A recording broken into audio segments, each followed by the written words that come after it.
வணக்கம். ஸ்ரீ செல்வ விநாயகர் ஆசியுடன் அனைத்து அன்பு உள்ளங்களுக்கும் என்றும் நலமுடன் வாழ்க பல்லாண்டு என இறைவனை கேட்டுக்கொண்டு உங்களுடன் பேசுவதில் பெரும் மகிழ்ச்சி கொள்கிறேன்.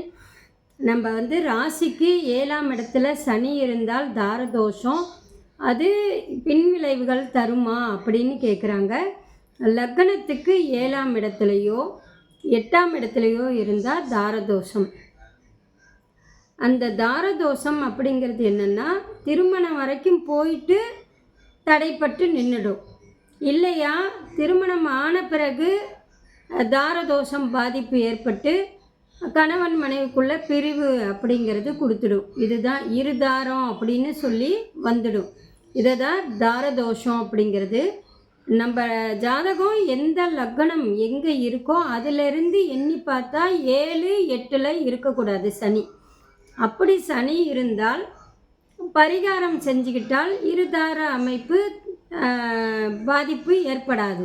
இதை வாழைமரம் வெட்டுறது அப்படின்னு சொல்லுவோம். இது பொதுவாக 7, 8 இருந்தால் தாரதோஷம் அப்படிங்கிறது. இன்னொன்று என்னென்னா மறைமுக தாரதோஷம்னு சொல்லுவோம். அதை எப்படின்னா, லக்னத்தில் சனி இருந்தாலோ இல்லை 2ஆம் இடத்தில் சனி இருந்தாலோ மறைமுக தாரதோஷம் அப்படிங்கிறது.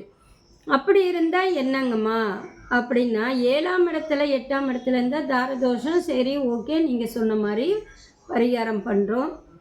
மறைமுக தாரதோஷம் அப்படின்னா என்னென்னா, நம்ம நேரடியாக இருக்கிறது திருமண தடையாகும் அப்படிங்கிறது. மறைமுகமான தாரதோஷம் இருந்தால் திருமணத்துக்கு பிறகு கணவன் ஏதோ ஒரு வகையில் இறந்து போகிறதோ இல்லை மனைவி ஏதோ ஒரு வகையில் இறந்து போகிறதோ விபத்து ஏற்படுறதோ இந்த மாதிரி ஒரு சூழ்நிலைகள் உருவாகும்.